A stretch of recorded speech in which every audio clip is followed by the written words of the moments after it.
Hotel కంటే కూడా ఇంట్లో అందరూ వావ్ అనిపించేలా చేపల కర్రీ ఎలా తయారు చేయాలో చూసేద్దామా. సో ఈ విధంగా ఫిష్ని తెచ్చుకొని నీట్గా క్లీన్ చేసేసుకొని పక్కన పెట్టుకోవాలి.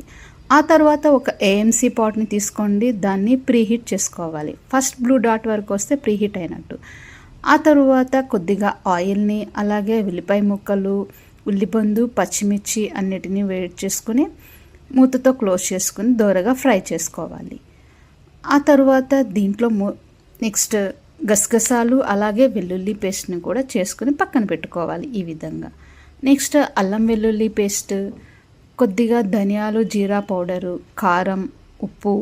సో మనం ఇంట్లో ఏమేమి ఇంగ్రీడియంట్స్ వేస్తామో అవన్నీ యాడ్ చేసుకోవాలి. అలాగే గసగసాల గ్రేవీని కూడా యాడ్ చేసుకుని పక్కన పెట్టుకోవాలి.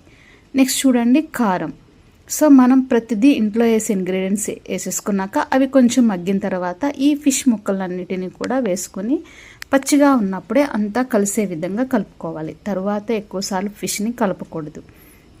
సో ఈ విధంగా కలుపుకున్న తర్వాత మూత క్లోజ్ చేసుకుని 98 వచ్చే వరకు కూడా మూత ఓపెన్ చేయాల్సిన అవసరం లేదు. చూడండి 80 వరకు వచ్చింది. ఇప్పుడు ఎలా కుక్ అయిందో చూద్దాము. చూసారా, అస్సలు వాటర్ వేయకుండానే ఆల్మోస్ట్ ఫిష్లో ఉన్న వాటర్ తోటి ఉడికిపోయింది. ఇప్పుడు కొద్దిగా వాటర్ యాడ్ చేసి మరొక 2 మినిట్స్ పాటు లిడ్ క్లోజ్ చేసి కొత్తిమీరని కూడా యాడ్ చేసి పెట్టుకున్నట్టయితే పర్ఫెక్ట్గా ఫిష్ కర్రీ అందరూ తింటే వావ్ అనాల్సిందే. ఆ విధంగా టేస్ట్ ఉంటుంది. మీ ఇంట్లో మీరు కూడా ట్రై చేయండి.